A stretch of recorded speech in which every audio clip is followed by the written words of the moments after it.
Cool, man. So basically, the purpose of this conversation is just really to get to know you a little bit. So I had this thing where a lot of new people are joining the SE community, and there are a lot of like established faces, Yeah. people who know each other really well, and then it just becomes a little bit harder to understand who people are and give people some context for who people are within the community. And so like new members and established members, people who have been around for a long time, I think it's just great to just hear a little bit about your story, and also kind of really interested in like your genesis with regards to street epistemology, like how you came across it, how you found it, and I guess what it's meant to you and what you've been doing with it.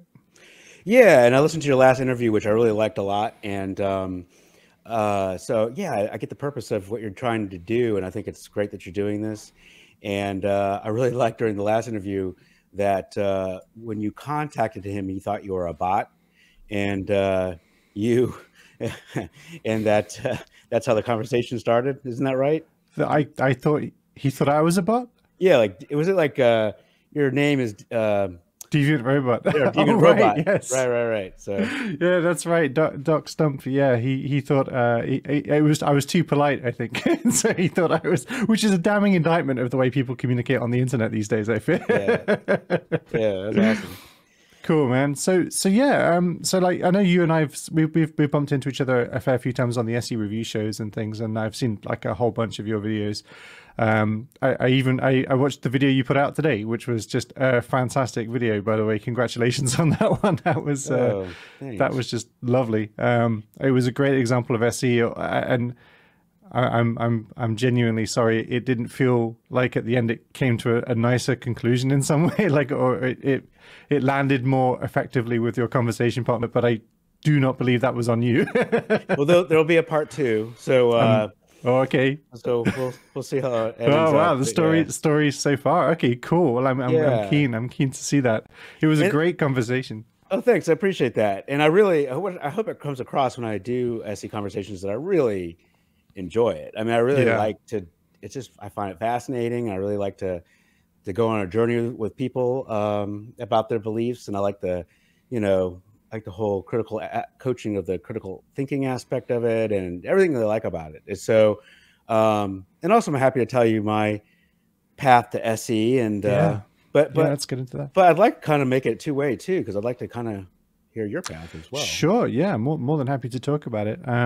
But yeah, if it's okay, that's so when did you discover, where was your first introduction to SE as a concept, and what made it compelling to you? Yeah, so it was in 2016, after the election in our country, that I was feeling kind of down about how the election, but really more so just how quickly things seem to have devolved in our country, as far as, and it seems to be centered around large swaths of our society who believed diametrically opposed things, and both sides would hold those diametrically opposed beliefs as the absolute truth at the highest number, and just, I thought that we were on a path for something very bad by having,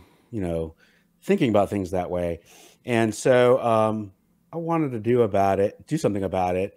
And I went on YouTube and kind of wanted to see if something like SC had ever kind of been done, but it had. And so, I stumbled across Anthony's videos and Reed's videos, and immediately understood what they were trying to do, mostly because my background is that of a clinical psychologist.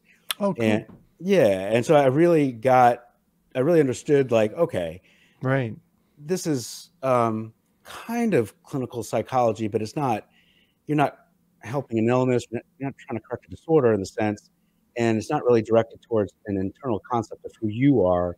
It's more directed kind of an outward belief about the world. And it just kind of, the lens was different about it. And so, and you're not treating anything, but you're going on a journey to help a person understand the beliefs they have and kind of reality test them. And so I really like that. Yeah, there's too many interesting things to talk about in there already. I suspected this was going to happen, was that we were going to end up getting into some interesting territory, but I didn't realize it was going to happen so soon. Look, I think that's really interesting that, well, one of the things that I think in some ways in the SE space is it almost needs to be careful not to be seen as clinical intervention, like a therapy intervention. And that's kind of a danger, I guess, in the space, because in some ways it kind of has those characteristics. And yet it's not really set up to manage that experience properly and deal with the consequences and repercussions of the experience. So I think that's definitely interesting to notice.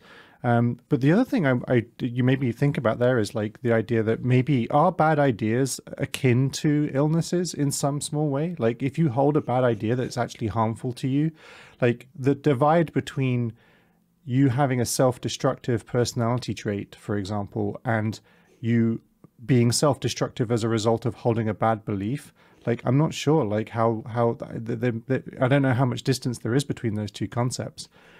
Yeah, so cognitive behavioral therapy kind of works on the concept that you have a person may have distorted beliefs about themselves, and these distorted beliefs sort of crop up and kind of color that person's experience, and sort of distorts the way they see the world, how they interact with people, and they can't kind of get beyond themselves that way. And one way cognitive does more than this, but one way cognitive behavioral therapy works is that it reality tests those beliefs one person has about themselves and say, well, is this really true? And let's and you assign the person homework and where they will go and do tests on themselves and see if how they're seeing themselves in their interactions with others is correct. And how it can be modified. But it's interesting where cognitive behavioral therapy diverges some is that SE is more, it's actually more important for an SE conversation to kind of at least try to land on the truth. I mean, the way I see it, kind of at least try to approximate it a little bit. And then with cognitive behavioral therapy, it's not really, whether something is true or in an objective sense isn't as important as whether it's more functional for the person, which is kind of interesting. Yeah, definitely. Like it's about their relationship to an idea rather than whether the idea is empirically externally true. That's interesting. Yeah, I think so. So I'm surprised to hear in some ways that you're so new to the SE world, because you seem so practiced at it, and yet at the same time, I guess that can be explained somewhat by a background in clinical psychology. That makes some sense. Well, yeah, to some extent. I mean, I think, yeah, a background in clinical psychology can definitely help with conversations, interviewing, and rapport building, and all kinds of things. But it's definitely a different skill set. And I think if you listen to, before I was on YouTube, I was doing a lot more as a podcaster, and I started podcasting in 2019. And if you listen to my, and I invite people to do this, if you listen to my earlier podcasts, like my first 5 at least, they really stink. And so, I mean, they really do. And so, so I just wanted to make sure that people know when they practice SE or want to do SE for the first time, that it's really, it's a process. You're just not gonna nail it the first time because we're humans. And it's really in real time, it's kind of hard to, know what questions to ask. And there's a lot going through your head, and it just like any skill, it just takes a practice to do it. And if you listen to my first podcast, and I find them unlistenable, but I keep them up there because it's like I'll listen once in a while. If I do listen to them, I'll like be screaming at myself, like, why are you asking this silly question that makes no sense, and so I hear you. So it's okay to do that and practice SE and not do well. That's very familiar to me. Yeah, there is no big an arsehole like me an hour ago. Right. Me now is so much more mature, but if I listen to even something I said an hour ago, I'm like, what is that guy talking about? Much less more than a year ago. Well, how did you get into SE, Will? Yeah, so I guess for me, I've always been kind of doing SE in a sense because I've always wanted to have interesting conversations with people about interesting ideas. I've always been inspired to do that, and I guess my first, I started out as a, I've always been an atheist my whole life, but I read the God Delusion as a kind of to try to understand why this particular book was seen as so controversial as it certainly was at the time, and still is actually. And I was surprised to find that, I did fear the book because obviously it was, in theory, attempting to convert people to a position I already held. So I wasn't apprehensive about it, but I was just curious about what was making people so angry. And I was really surprised to find that Richard Dawkins was such a beautiful writer for the first thing. That was the first thing I noticed. And the second thing I noticed was that despite the fact that I've been an atheist my whole life, the God Delusion actually introduced me to this idea that religion has still a huge influence on my life and and the way in which my world is constructed, even though I don't believe in it. And actually, for the longest time, we've had, as atheists, we don't get a seat at the table in those conversations. You'll have all of the religious leaders, but there's no atheist leadership, and so we're not really engaged in those conversations.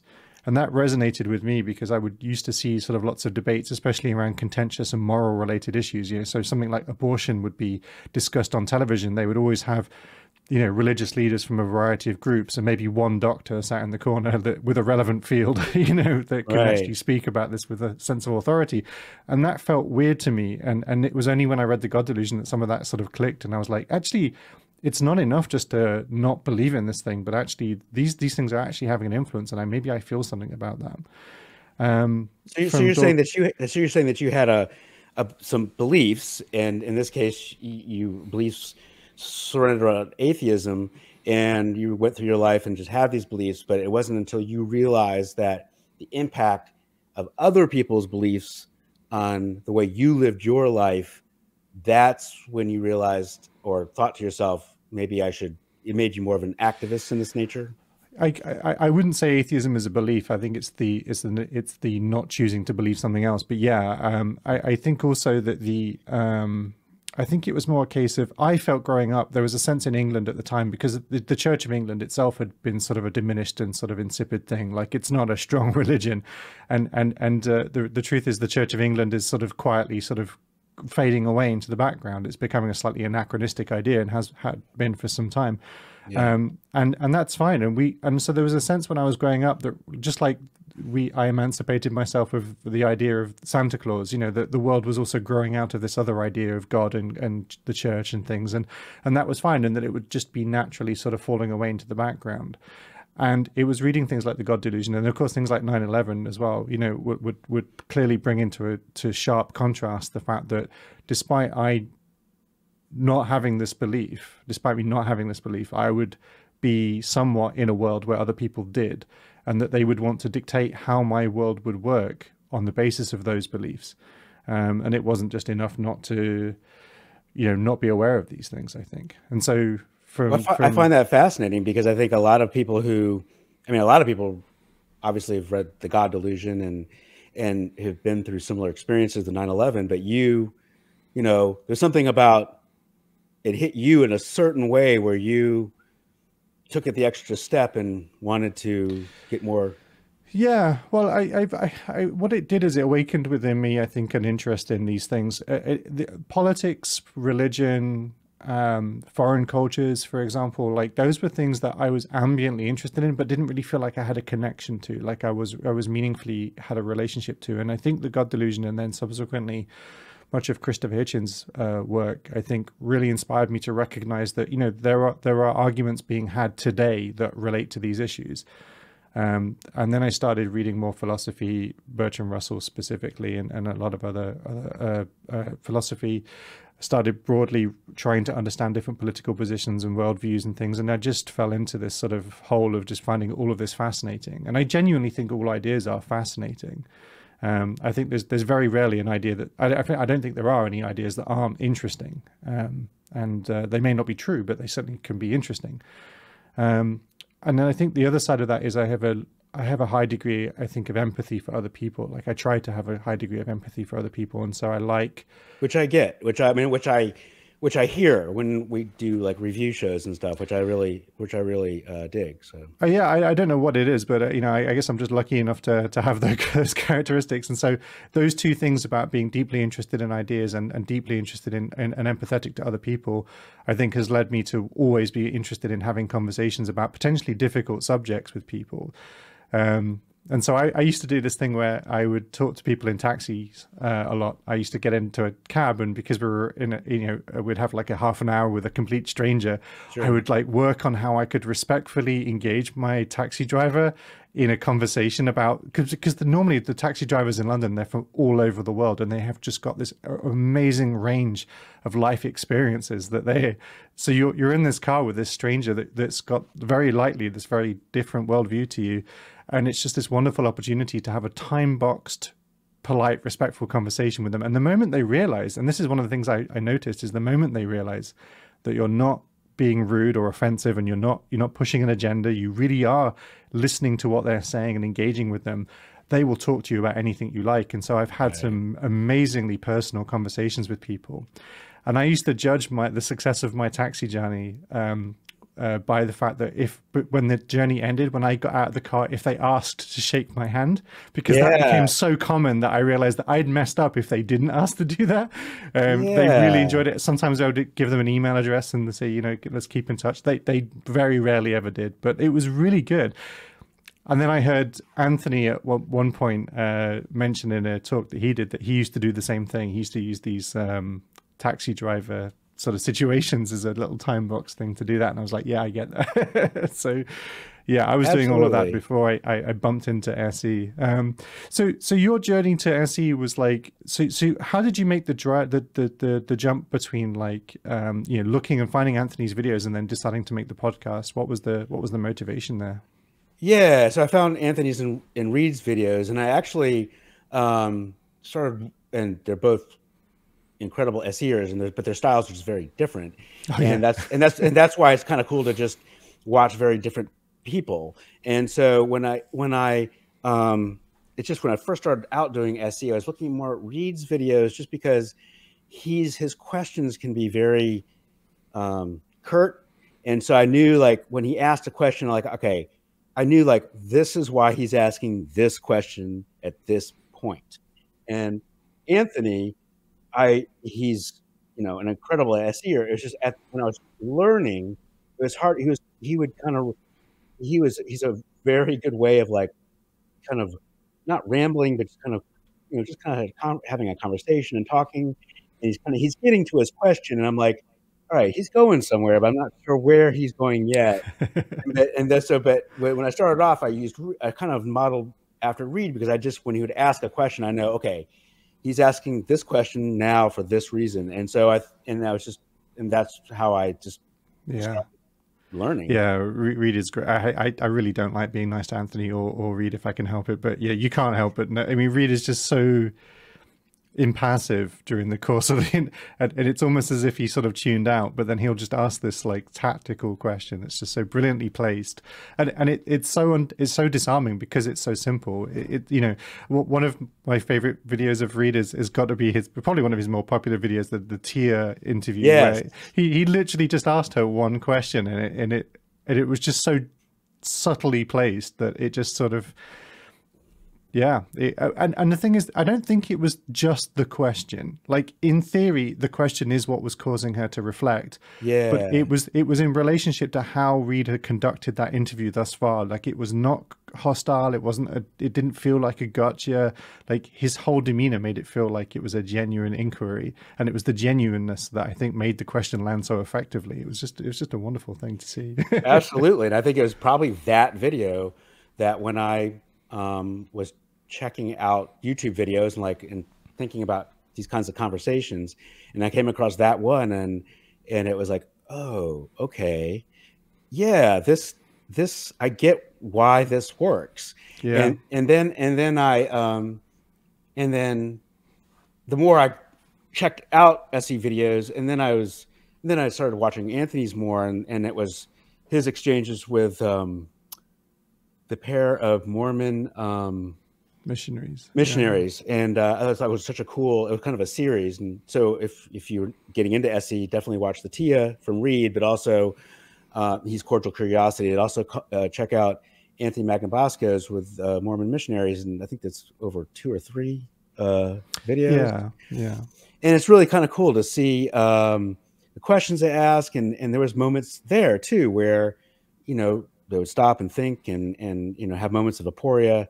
And I think that's what it's all about, you know, just having, you know, getting to that point where someone can kind of reflect.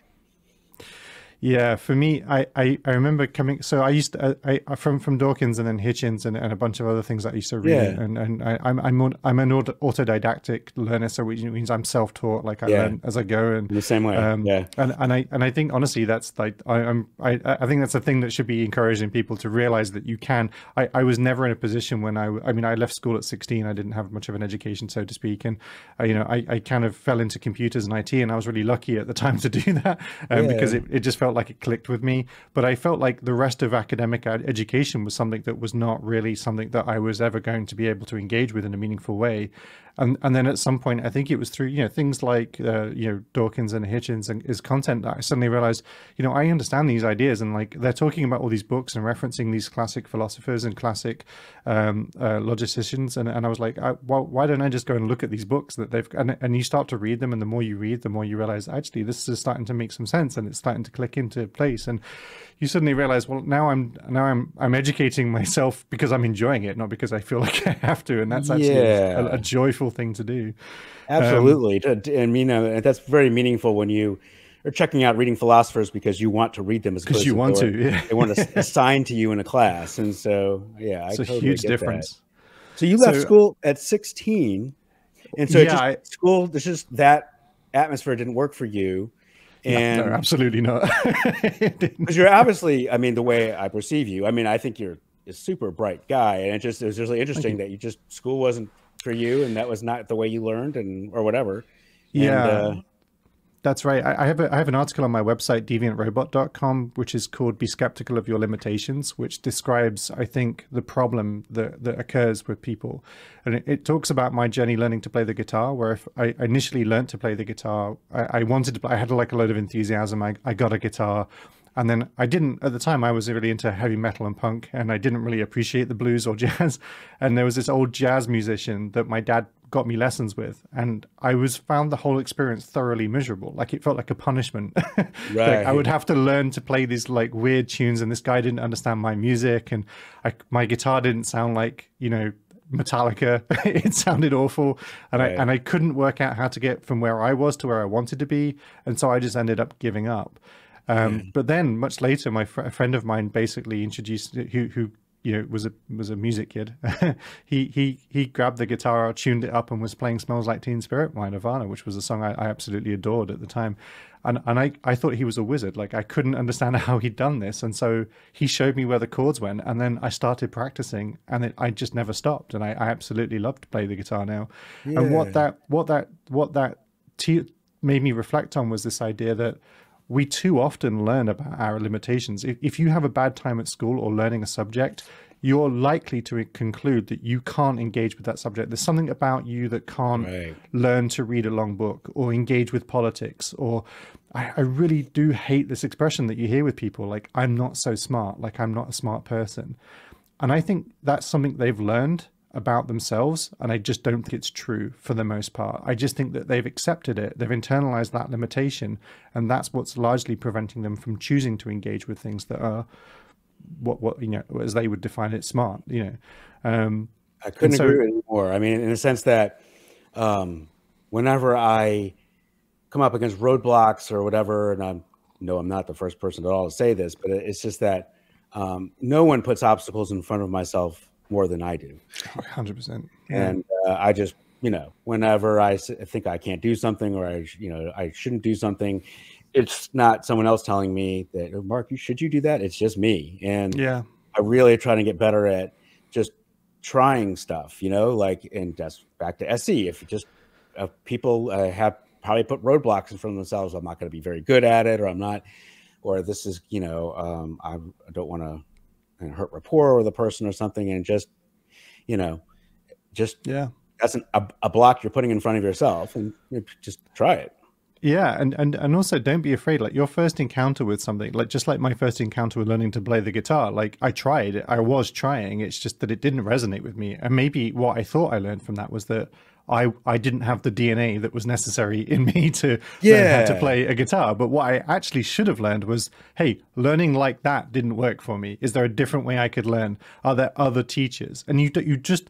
That's not a thing that you're likely to think. You're likely to reflect very critically of yourself and just assume that you have this limitation, which isn't real.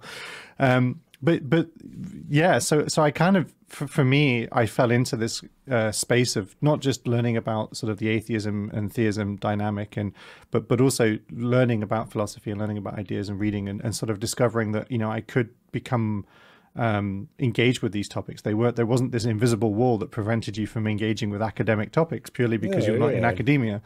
And that was a delight for me, and I just kept going with it. And I think it was because of Hitchens and watching a lot of Hitchens debates that Anthony's videos used to come up in my timeline quite often. And I felt like I could definitely see what Anthony was doing. And I remember seeing like the first few videos of his, and I thought, you know, okay, that was kind of interesting. That guy seems to be, you know, a little bit crazy. He's going out with a clipboard and talking to people, but you know, I respect what he's doing. And it made me think, one of the things that as I watched more of his videos was like, you know, every time you see somebody in the street coming up to you with a clipboard, like it's about something that they want. Yeah.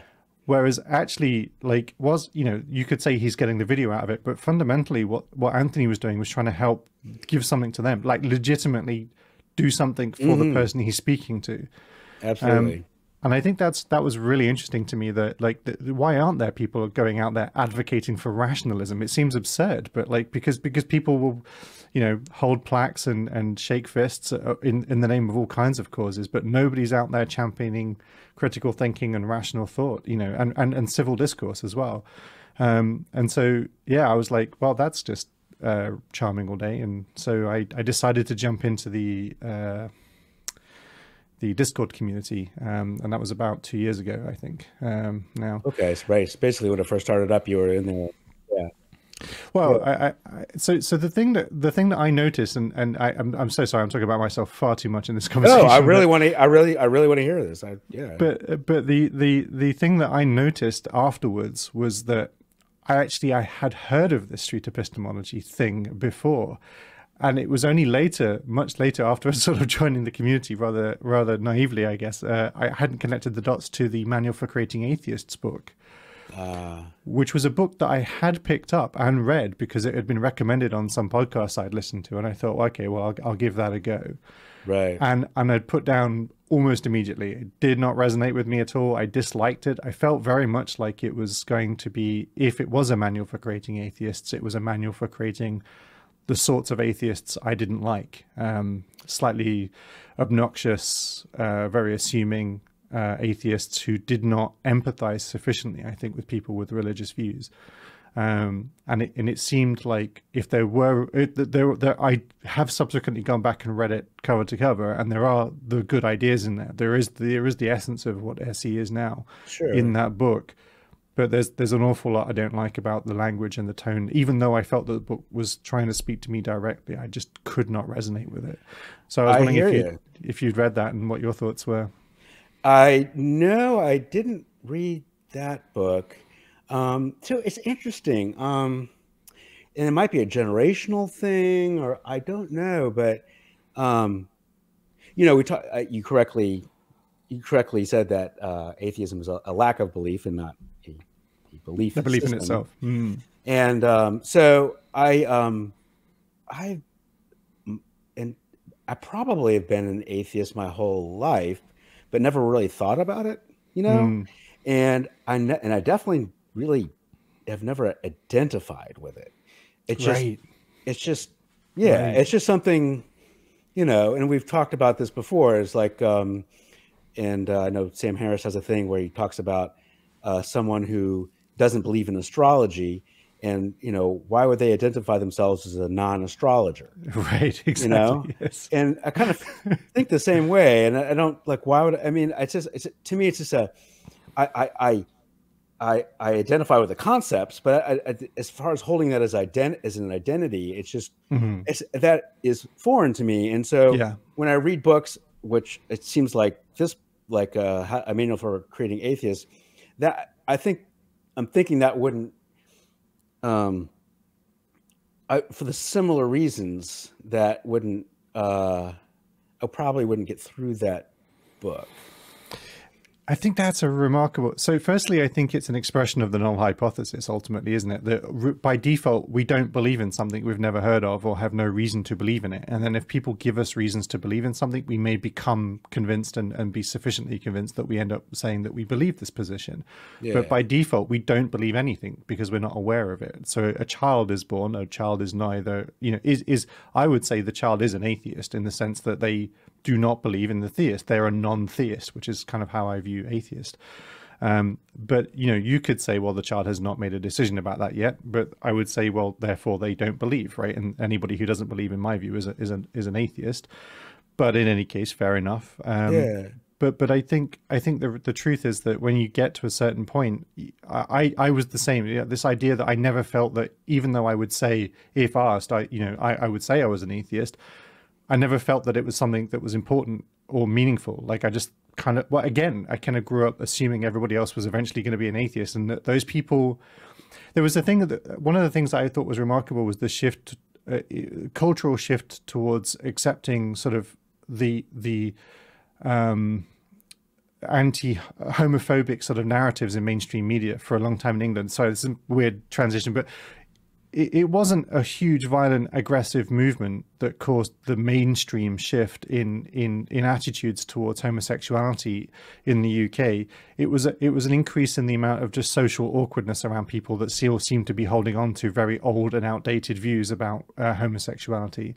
So it became the transition happened slowly over a couple of generations, but essentially it was just through this idea that, your uncle would be slightly homophobic at the dinner table and everybody would be like, just ignore him. He's just, like this. And so that was like a generational shift. It was like this easing. Well. Yeah, it was a very gentle easing out of this position. And I'm sure for many people, there are different experiences in that space. But I think in the mainstream, the mainstream cultural shift there, it just became, at one point, it was okay to make a homophobic joke. And then in another moment, it sort of just wasn't. And it was a bit tired. And it wasn't like you were going to get, deplatformed or criticized or thrown away or or violently attacked or anything. It was just everybody was like, oh, come on, just don't do that. You get dismissed. It was just and people wouldn't challenge you necessarily, but they would just stop talking to you. They'd move slightly further away from you in the seats, right? That's what they would do. And I felt honestly that religion kind of was almost in the same bracket. It was just something it was like a legacy thing, and we were slowly letting go of it, and eventually it was just kind of going to sort of disappear. And maybe with regards to religion in the UK, that may have been true. With UK, I think where I am, well, there we go. Behind. But there are lots of other places where this is also equally not true, and so it turns out that and those places have an influence on us as well, right? And the way the world is, like, it's important. So I guess noticing this made it feel more important to me, and therefore I needed to. Well, I didn't need to, but I wanted to sort of start thinking like, okay, is there a way to have these conversations to help people, I guess, notice these things? And I noticed as well that people don't tend to hold these views for good reasons. That was the thing that I thought was right. And so exactly. So and that's why I thought, you can spend your time talking about atheism, but to me, talking about concepts around that form street epistemology, that seems so much getting more to the point, because you could be an atheist for good reasons, and you could be an atheist for very poor reasons. Absolutely. And you can, I think people can assume, like, if you're an atheist, if you yourself as an atheist, you think, oh, well, obviously they've thought this out and it's well-formed reasons why, but maybe you're an atheist because your neighbor is an atheist. I mean, who knows?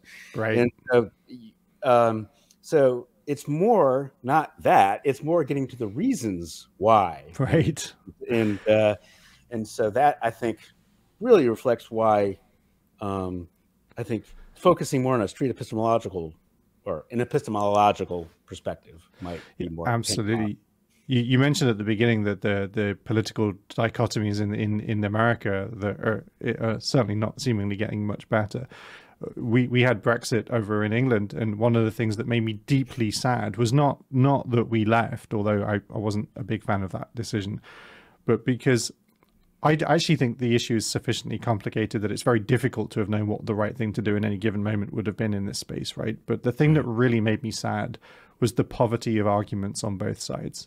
The cheap, rhetorical, tacky, sort of classical, just logical, fallacious statements being written on the sides of buses of all things, you know, and driven around by MPs, and just the poor arguments and just lack of critical thinking skills in around this issue just were just terrifying to me, because using memes as arguments, exactly, very much so, effectively as well, and so to me, it's whether we left the EU or not was not nearly as concerning to me as the fact that we aren't able to have a rational and civil conversation about this.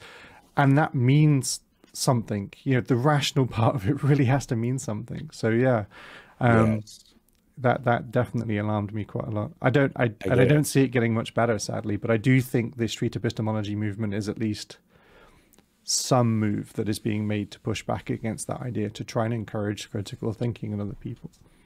Yeah, and sometimes in the criticism that street epistemology, one of them it gets, is that it has its roots in atheism, which it does, because of the Manual to Create Atheists and Peter Boghossian, who also wrote the next book, How to Have Impossible Conversations. Conversations, which I really hadn't read until last year. Oh, and wow. then, what did you think to it? Sorry. Well, I wish I had read it sooner, just because you know, I learn the same way you do, and I'm much better like looking at people doing something and I'm going to do it. Right. And it probably would have helped if I read more concepts driven stuff. But did you get the hints? I definitely got the hints. Sorry, this is a sidetrack, but did you get the hints that I got? I definitely feel like they were making a deliberate attempt, or Peter Boghossian was making a deliberate attempt to write a less contentious and unnecessarily bogged down in sort of rhetoric book, but I still felt like it was being surfaced quite a lot in that book. And I also got a sense of why the community is so confused about the objectives of street epistemology, because even in that book, like there was an anecdote where he describes standing in the line of a restaurant with his wife, I think, and he was expressing that he had this sort of hobby where he would try and talk people out of supporting their favorite teams. And I just thought that's exactly the kind of, you know, Jedi mind trickery stuff that we really can't and shouldn't be associated with. You know, if it's just a way of just confusing people into not liking the things that they like, or it's a method of changing people's views, that's not something I feel like you can support. And I felt like even in How to Have Impossible Conversations, that story was in there that made me think it just hasn't sufficiently moved away, I think, from those troubling overtones. Yeah, and yes, I see where you're coming from.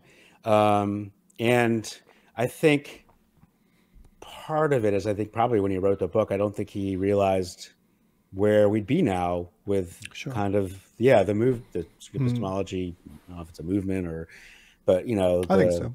Yeah. And it's sort of become the new atheism, in the sense that, you know, that that's how I see it. I don't know. Do you see it? I don't really think I think it. Yeah, I understand why he gets wrapped up with atheism still, because like the argument would have to be, if there is a truly rational reason to hold a religious view, then street epistemology would be just as good at convincing you that religion was true as it would be to convince you that no religion is true. So the question really would be anchored to the idea that it's just as long as you've got good reasons to believe in it, then believe in it. Like that's a good thing to do, right? And if you don't have good reasons, then notice that and make a decision. You make your decision about where you go with that, right? All we're interested in doing is helping you notice that maybe the reasons you have for believing your position are not actually sufficient for holding that position, or maybe, and that's you judging that. That's the thing that I love about it. It's not me just saying to you that's not a good enough reason to believe in that position. It's me trying to help you notice so that you are the one that judges that relationship between the confidence. Absolutely. And we've all said this many times, if I'm talking to somebody in an SE conversation and somebody's telling me a true belief, I really want to know it. I mean, I know, true is in the ideal of true.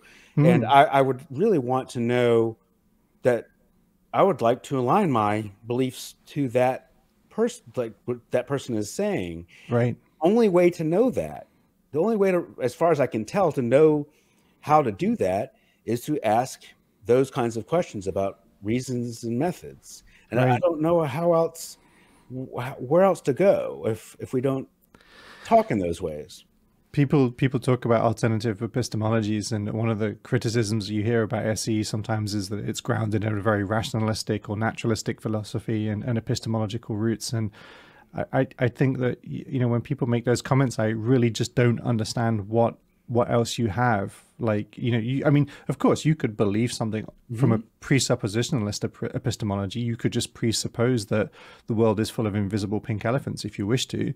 And on the basis of that epistemology, taking in that presupposition as an a priori consideration, fine, then the world is full to you. You can say this, but like, I still feel like that doesn't connect with reality, right? And so epistemologically, you may have constructed a sort of a logical worldview there that's coherent within its rules, but it doesn't map to reality. And I think, like, I'm a big fan of the map and the territory metaphor, and a perfect map of reality would be reality itself, but like, that's too high detail for us to have. And so what we need, we had a map that said 1 mile equals 1 mile. It's 1 mile. Yes. right. And instead of just measure lines dictating elevation, they literally was a 3-dimensional. Well, now you're just talking about that's the same as the thing we're looking at here. But so we obviously need different types of maps at various resolutions, in order to be useful to us without having so much detail as they get in the way. But those kinds of views to me just don't seem to be even trying to map the same territory that we're actually operating in. They seem to be trying to construct some alternative world. Like, and I've often described this idea, like, when I hear people talk about theology at a highly detailed level, it sounds so similar to me to people talking about Dungeons and Dragons. When I've heard my friends talk about just ad nauseum sometimes the nuance of the rule set and the complexity and the history and the lore of some nuanced Dungeons and Dragons rule, and within the world, within the construct, within that world, yes. There's totally logically consistent, and so they can, from this one assumption that this world is true, they can construct all these kinds of real rational logical arguments within that framework. But obviously this is deliberately very different world that they're talking about.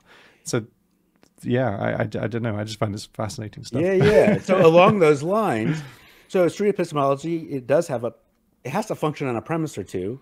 And so basically, as far as I can tell, the primary premise is that we live in a shared world, and that whatever the rules are for that world that function for you is that world, those rules function for me. Yeah. And so you're free to choose that is not a world that you live in. But that is, I think, in order to have a street epistemology or an epistemological conversation, that has to be assumed. And so that's with Dungeons and Dragons, it's internally consistent, but is that world share with the world now that we're in, now that we're not playing it? Right, exactly. Does the magic spell still work? No, it doesn't. It stopped working immediately. But the one of the things I think is really important to notice about that is that the only reason we're holding on to the presupposition of the world being consistent and true and operating under certain laws and appearing to be logically consistent across time and space is that's how it is currently appearing to us. And the moment that it stops appearing to be that way, then maybe we need to find a different method to try and explore it and understand it. But like one of the things that I'm really interested in is this idea that a lot of conversations get into the space where they seem to say, unless you can get to philosophical bedrock and then grow your epistemology from there, it's not worth having, right? And this to me say it again. Unless you can get to philosophical bedrock, so you can ground your worldview in something that's certain and true and knowable, and grow from the bottom up, as it were, then your epistemology is not worth having. Where I disagree with this fundamentally. I don't think human beings have never operated, in fact, with philosophical certainty or a bedrock position. Right. The closest I think we get is something like cogito ergo sum. I think therefore I am from Descartes. But I think realistically that's not. That there is potentially problems in there, and Nietzsche points some of those out in the Beyond Good and Evil. But I think it sort of doesn't matter. The truth is, we start in the middle. We start in this middle, and we try to explore the edges of our world, and we expand the model to include what we discover at those edges, and we just keep doing that. We're not saying that we have certain truth. We don't need to ground it in bedrock. We just need to do what seems to make sense for us to do in this next moment. And there are things that it might occur to us make more sense to do in the next moment than others, and so we need to work out, well, why is this thing that we're going to do in this next moment a better thing to do than something else? Yeah. And for that, I think we use the framework of rationality because it appears to work. It appears to be effective in this space. But we don't have to ground it in something. There's something that we can do to it's the best we got. Exactly. I don't know what else there is, and there might be something better out there. I'd like to hear it. It's pragmatism in a sense, and it's also it's just I often try and think about this from a baby's perspective because I think thinking about that is really interesting.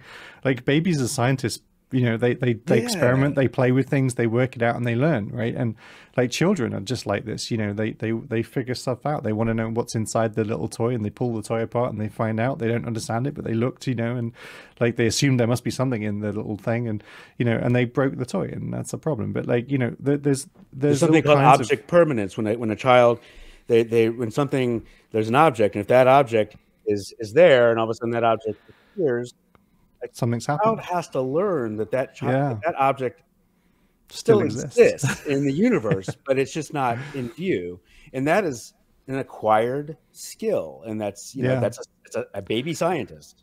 They have to. It's amazing that that's a thing that they can do. And like, if you can do that as a child, and it's curiosity as well. And again, the children. One of the things that's wonderful about children is they have this total lack of care about how they're seen to not know things. They're not concerned about being tricked by something. They're not concerned about being ridiculed for not already knowing how something works or how something should operate. And they are absolutely free to ask every and any question. In fact, they're encouraged to do so. And I think that's a state of being that's worth maybe going back to, just not being concerned about whether people might judge you for what you don't know, but also where you're free to completely ask questions at any point about anything. I don't know. I often think, but as I say, babies don't have philosophical bedrock, and yet they do great work in discovering the world around them and learning to operate within it. They kind of figure its rules out through experimentation, and they continue to work from that basis. And I don't think we're any different as adults. I mean, philosophically, it's nice to wonder if we could ground this in something that was certainly true. And cogito ergo sum is probably the closest I've heard to something that seems justifiable in that space. But I do think there are arguments against it, but it doesn't matter. Like, nobody in the morning decides whether they're going to make coffee or toast, first, on the basis of the fact that they're philosophically grounding this in absolute truth somewhere. Nobody's doing this work. So this is good. And that's what amazes me when I have conversations with people, and they, more often or not, I'll ask them about a belief, and I use a scale from 1 to 7, and they'll be at a 7, and people kind of, when people claim they have certainty about a belief or a certain truth, and I find that just amazes me, and I don't, just what, I would say, going back to your being a child, how children learn, it'd be weird for a child to have a perfect certainty about a concept that a child has learned, and they're trying to keep on accommodating, assimilating new information and changing their views and beliefs based on what they know. And I find that it's interesting when you get an adult, that doesn't happen anymore. In fact, we put people on a pedestal who seem to tell us that they have a perfect certainty and a belief about something, and somehow the more certain they are, that relates to more how true it is. Yeah, that's exactly it. Yeah, and don't we just find those sorts of people willing to stand up and stand on that pedestal all the time, and often, you know, charge us for the privilege of listening to it in some way. It is interesting. I think philosophical certainty is just such a, or the idea of certainty is such a red flag in general. Like, if anybody who claims certainty, I think, is at least mistaken, and at worst trying to confuse me or yeah, exactly. And I think that's tied to this thing that I really wish people would understand and embrace more, which is again something children are happy to do, but adults have learned to be skeptical of. Which is to say, I don't know. Like, you know, I don't know why that is. You know, I had a girlfriend a long time ago, who she was must have been about 18, 19 or something like that. And this was a long time ago. And she asked me, she said, "Whoa," she says, "Are dinosaurs real, or are they just a theory?" Huh. And Wow. I just loved that question. Yeah. I was so impressed that she'd, I mean, it's a damning indictment of the British education system, but at the same time, I was genuinely impressed that she felt like I can see, look, honestly, dinosaurs are nuts as an idea, right? As, you know, huge, massive Godzilla type things running around the planet. Does it seem like it could happen? Yeah. That's nuts. That's a fever dream. I mean, there is a very good reason to be skeptical of a claim like that, right? And you know, if there wasn't so much evidence to support the reasons why we would believe such a thing, we wouldn't believe it, you know. And you compare and you know, I got into a conversation recently about the evidence for the insufficiency of evidence for God, and you know, I used the example of the dinosaurs. I was like, you know, if we had the same level of evidence for the divinity of the divinity of Jesus, as we do for the existence of the dinosaurs, I would be a Christian. Like, I mean, like that's pretty damn good evidence, I would say. But we don't have anything like that, you know. And I think those claims are, you know, on the face of them, equally extraordinary. Like the idea that this world was filled with Godzilla type things is crazy, you know, and yet we have massive amounts of evidence to believe in them. And so anyway, my girlfriend and I went to the Natural History Museum and we looked at dinosaur bones for ages, and it was just amazing. It was just a great idea. I was really proud. Like, I think that's a question. I think she definitely isn't going to be the only one, and I'm definitely certain there are grown adults out there that probably still aren't sure about that, but are just too afraid to really ask or clarify it. And maybe it's not important enough that they go and look it up, you know. And I think this is, but the other side of it is to have certainty about something you obviously can't be certain about, you know, and that's like, that is someone honestly asking a question about a belief and about, you know, evidence and about what you think. I mean, that's, please give me that all day. But then someone who has this high level of certainty is something they patently cannot know. Well, that, you know, that's, I find a little bit more challenging. Christopher Hitchens used to criticize the concept of faith being an a priori good thing, like in society, especially in America. Like, you know, the being a person of faith demands respect immediately, you know, and it's a way of sort of shortcutting the respect amongst people. But faith is, you know, he was a big advocate of saying, no, faith is to be mocked and ridiculed. It's believing things without having a reason to believe them. This is silly. And there is still this idea that faith in and of itself is a good thing. It's a virtue. It's seen in many places, and that's really alarming. I think faith is not a good, by definition, is not a good reason to believe in something. It's the absence of good reasons. If you had good reasons, you wouldn't need to believe it on faith.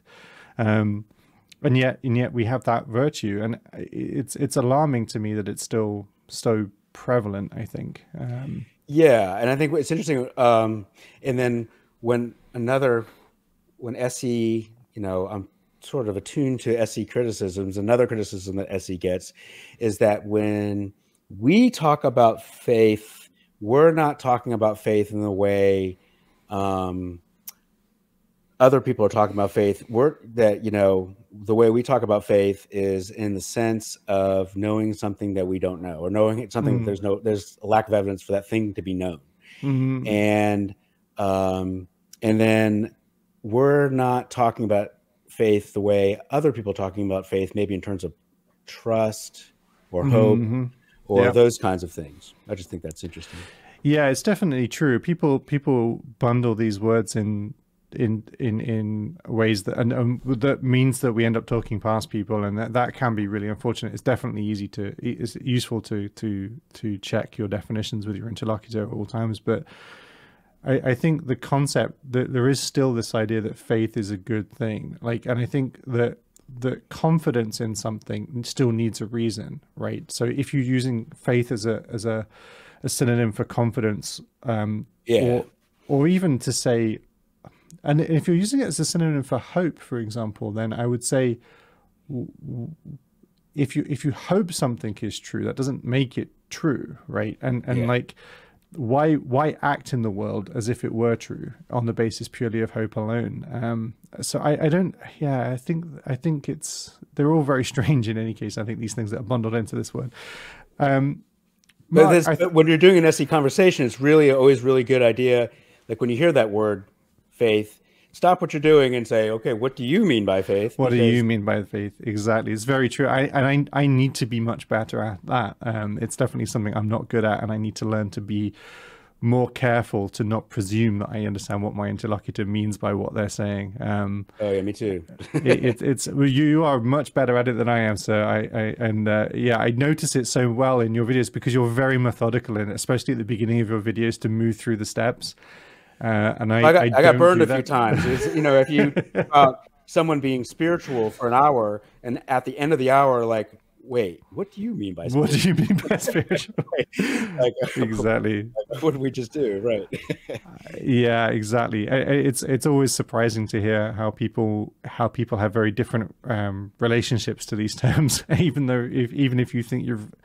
And it's also surprising how long you can be talking with somebody and not be aligned on the definition thing as well, before you notice it. Mark, it's been a great chance to talk to you, mate. I've really enjoyed it. Awesome. I have a feeling we should do this more often. It would be great to pick a topic and have a chat, because I think honestly you're one of my favorite people to talk to. Me too. I agree with you. Yeah, I think it would be great. We could maybe we could set a topic out and start having a chat or something we could do. So I've really no idea how to do it, but like one of the things that I have genuinely loved about being part of this community is getting to meet all of the people that are interested in it, and they've come to it for different reasons. Like it's just that there's a weird sense that I've sort of found my tribe, which is something I very much saw myself as a loner, and now I found there's a little group of people here that seem to be sharing the same values, and that's making me very happy. Yeah, I'm not a group person. I'm not a joiner. I was like, I wouldn't join a team, or like I'd go run track or something by myself. I would it's just kind of interesting how it's probably the first time in my life I'm kind of have same. that sense. So, yeah, there was a thing we were talking about recently, which is this idea that atheists, I think, by their nature, have become very skeptical of organized groups around ideologies, right? And I think that's probably very true. That we're not very good at coming together. And famously, it's been spoken about like trying to herd cats is just how you gathering atheists into a cohesive movement. But in any case, I continue to enjoy being part of the community. And Mark, it's been an absolute joy talking to you today. So you too, Will. Thank you so much for your time, man. And yeah, to be continued, I'm sure. Yeah, I really hope so. All right, man. Take care. Bye-bye.